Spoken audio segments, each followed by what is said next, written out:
Hey there guys, welcome to Dino's Vault once again. This is the motorcycle we've been waiting for a long time. Benelli have taken their own sweet time to bring this out. So is this worth the wait?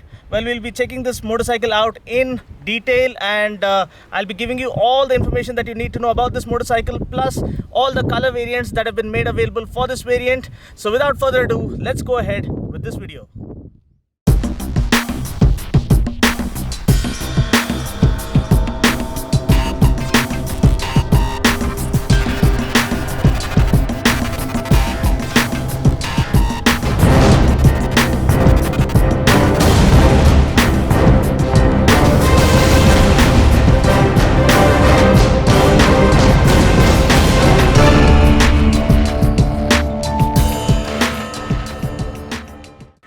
We've all known this bike as the Tornado 302, but now finally the bike has been launched and we notice that the Tornado name has gone missing.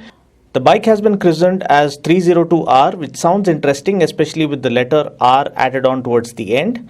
Mighty thanks to DSK Benelli Hyderabad for giving me the privilege and honor to get my hands on this bike. First up, we all know that this bike was first showcased at the 2016 Auto Expo, and die-hard Benelli fans have waited long and strong for this bike to be officially rolled out.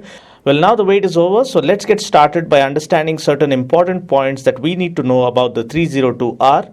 First of all, this is the first fully fed motorcycle from Benelli to be introduced into our market. In fact, this bike is their first super sport motorcycle in quite some time now.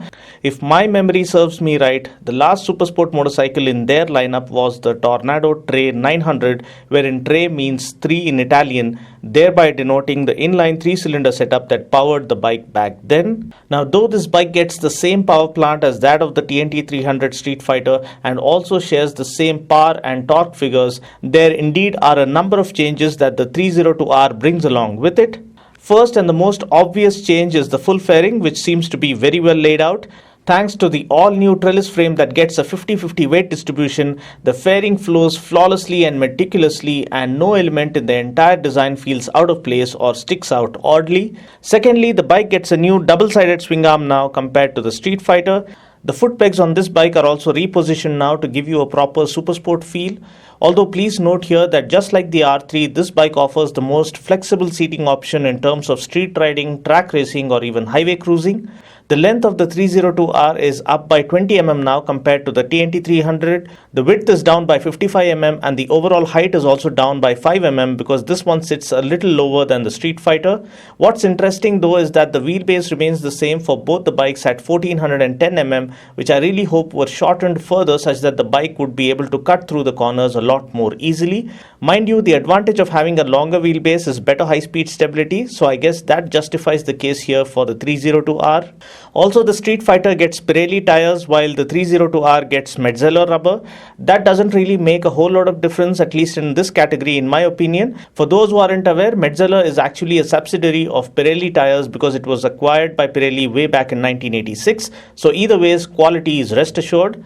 Talking further about the tires, the TNT gets a 120/70 front tire whereas the 302 gets a 110/70 front tire. The TNT also gets a wider 160/60 rear tire whereas the 302R gets a 150/60 rear tire. The TNT gets a ground clearance of 160 mm whereas the 302 gets a ground clearance of 150 mm. I believe the center of gravity has been lowered slightly here to make the bike more corner friendly. Also, the 302R is 2 kgs heavier compared to its Street Fighter counterpart because of the added full fairing that it gets. The instrument clusters are different for both the bikes. I mean to say that they get a different layout, although both get a part analog and part digital speedo consoles.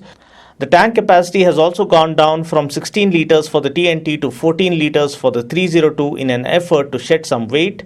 Another noteworthy change is the rear monoshock setup. While the TNT gets an offset rear monoshock, the 302 gets a more centrally placed rear monoshock to further aid the mass centralization concept.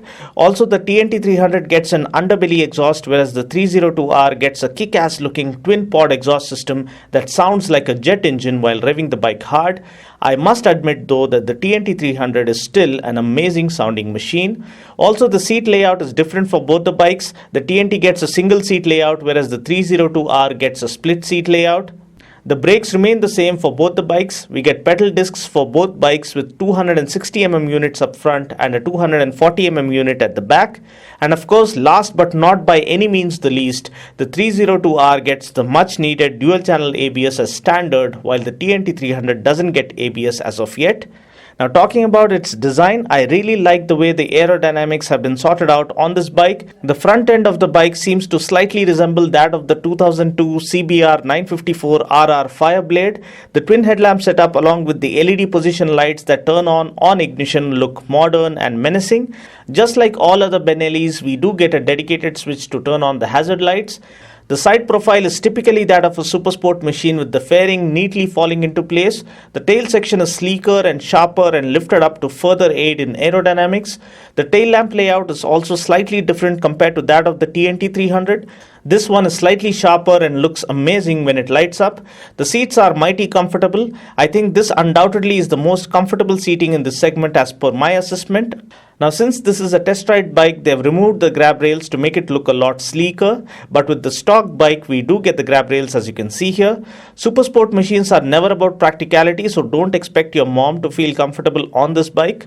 The clip-ons are ideally laid out. I like the flexibility on offer when it comes to the seating posture. It isn't overtly aggressive like the RC390, which is purely a track-focused bike.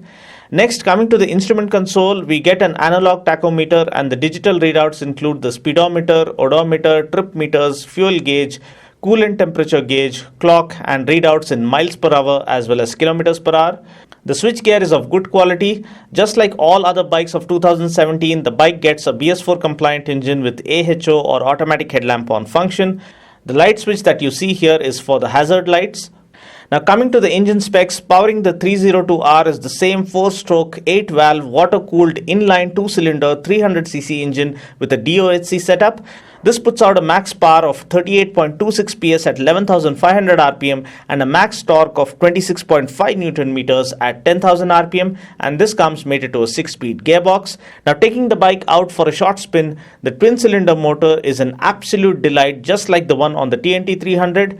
I had ridden it along with the Benelli group on our ride to Srisalem. You can watch that video by following the link appearing on the screen currently. I absolutely fell in love with it, especially the refinement, the high-speed stability, the brilliant chassis, the amazing handling characteristics, and an ideal suspension setup. This bike is no different. This one sounds even better when revved harder. The one thing I like the most about this bike is its versatile nature.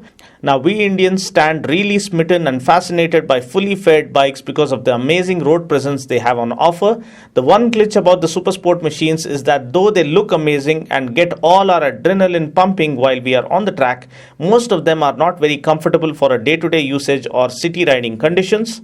The R3 was one such machine that you could take it to the track, ride it in the city, or even go cruising on the highway. Now, the 302R is another such machine that's been built on similar lines.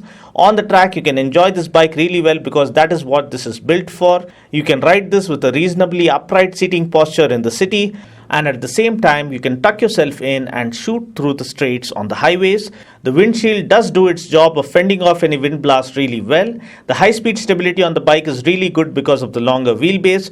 In fact, this bike gets the longest wheelbase in its segment because the wheelbase of this bike is 20mm longer than that of the R3, 5mm longer than the Ninja, and a whooping 70mm longer than the RC390. The gear shifts are smooth and the clutch feel isn't as heavy as that of the Street Fighter. The throttle response too is nice and light and crisp. The bike is refined throughout the mid-range with no vibrations apparent whatsoever. Now, though the acceleration on this bike is not as intimidating as that of the RC390, this one is more composed and offers a linear and smoother power delivery. However, there's enough juice throughout the rev band for you to tap into, and the engine really does do justice to the R tag added on to its name. Now, looking at the brakes, this is the only bike to offer dual pedal discs up front in its segment. The brakes are good as such, and now we also have the added assurance of dual channel ABS on board. So the 302R again scores ahead of the R3 and Ninja by offering ABS as standard. Now, talking about the suspension, this is the only bike apart from the RC390 to offer upside down front forks. We get nice and chunky 41mm USD forks here that offer a plush ride quality. Again, we see the 302R scoring over the R3 and Ninja 300 here because these two offer conventional telescopic forks. At the back we get a centrally placed hydraulic monoshock, and overall the suspension setup holds up well at higher speeds too. Mileage wise, I believe we can expect the same figures as that of the TNT 300, which is around 25 to 30 kmpl depending upon riding style and riding conditions. Now talking about the price, this bike was launched yesterday at a price of Rs 3.48 lakhs ex-showroom pan-India, which is reasonable considering that it gets ABS as standard, whereas the Ninja 300 that is priced at Rs 3.6 lakhs ex-showroom doesn't get ABS. The R3 has currently been discontinued, but I'm hoping that it will make a comeback soon. Now coming to my final verdict, overall given the current scenario, the Benelli 302R does appear to be an impressive proposition over the Ninja logistics wise, though the Ninja continues to have a special persona of its own. If you're looking to buy a supersport machine that looks fresh and new, a bike that you can use on a day-to-day basis, take it out for weekend rides, and also enjoy at track day events, then the 302R is definitely a great deal for you, also considering that it gets dual channel ABS as standard. Well, that's pretty much it for now. I just hope you found this video useful. Until next time, this is Dino saying ciao. Take care, God bless, and ride safe.